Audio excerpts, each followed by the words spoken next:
Hello and welcome to Celebrate Living History. This is Bev Wilkinson speaking. To celebrate the start of 2019, we are heading back into the past and revisiting our stories by our interns over the past 7 years. Today, we revisit Peter and the War in Norway by Trine Tissem Morkeset. My grandfather, Peter Tissem, was a young boy during the Second World War, but recalls what it was like growing up during the German invasion.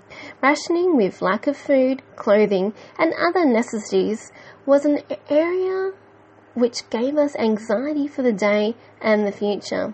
It had been a large amount of import to the country in the last year before the war, and it was stockpiled for a year. The German occupation was going to last for 5 years, and in that time, Norway was excluded from their most important trading partners, Great Britain and the USA. There was 500,000 Germans in the country. They needed food, and a fair bit was sent to Germany. We used something called crisis flour.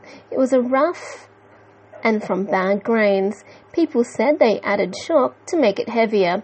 After a while, we started receiving replacement products, and the bee soap was the one I remembered the best. It was like a lump of clay, and what it had cleaned of your face was left in a ring in the washing bowl. We received shoes with wooden soles, and it could be leather of fish skins. It came clothes made of paper, and it came cellulose plates that were watered down and given to the cows for food. The locals grew their own tobacco, for that had been substituted as well. There was also limited access to alcohol, but I did not take much notice of that because I had never seen that in the house before. The last 2 years of the war, it became clear that Germans were going to lose the war. It was just a matter of when. My confirmation was delayed 1 year in the hopes that the war would be over by then, but no such luck. The priest from our church had been replaced by the National Party, which was in line with the Nazis. We therefore decided to go to another church for my confirmation. It turned out, however, that we needed a signed baptism certificate from our local church, so we had to go see the priest. Me and my friends knew that when the priest was out of town, his son had the authority to sign the certificate, and we decided to go on one of those days to avoid a scolding.